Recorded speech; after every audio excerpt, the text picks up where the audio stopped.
महाराष्ट्र क्रांती news, आवाज सर्वसामान्यांचा। कळवण एसीबीची धडक कारवाई। कळवण भूमी अभिलेख कार्यालयातील लिपिक 8,000ची लाच घेताना रंगेहात पकडला। शासकीय वर्तुळात खळबळ।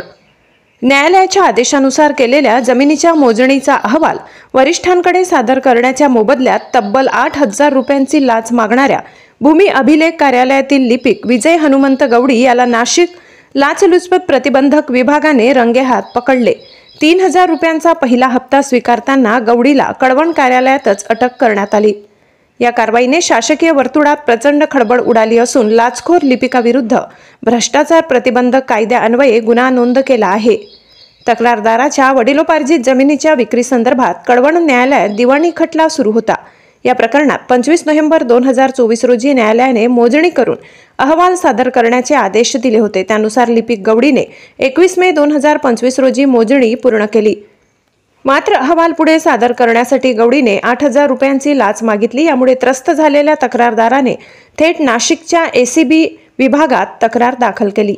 एसीबीने 30 जुलै रोजी गुप्त पडताळणी केली असता गवडीने 3,000 रुपये आधी घेतले, नंतर उरलेले अशी मागणी स्पष्टपणे केली। त्यानुसार 31 जुलै रोजी कळवण कार्यालयात सापळा रचण्यात आला। तक्रारदाराने ठरल्याप्रमाणे 3,000 रुपये दिल्यानंतर दबा धरून बसलेल्या एसीबी पथकाने गवडीला रंगेहात पकडले।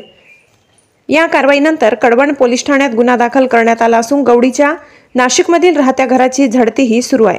त्याचा मोबाईल फोन जप्त करण्यात आलाय। ही यशस्वी कारवाई पोलीस अधीक्षक भारत तांगडे, अप्पर पोलीस अधीक्षक माधव रेड्डी यांच्या मार्गदर्शनाखाली उप अधीक्षक संतोष पैलकर यांच्या नेतृत्वाखालील पथकाने पार पाडली। सरकारच्या सेवा लाचाशिवाय मिळाव्यात यासाठी एसीबीने उचललेले पाऊल निश्चितच लोकांच्या विश्वासाला बळकटी देणारे आहे। महाराष्ट्र क्रांती न्यूज साठी वृत्त संकलन विभाग, कळवण।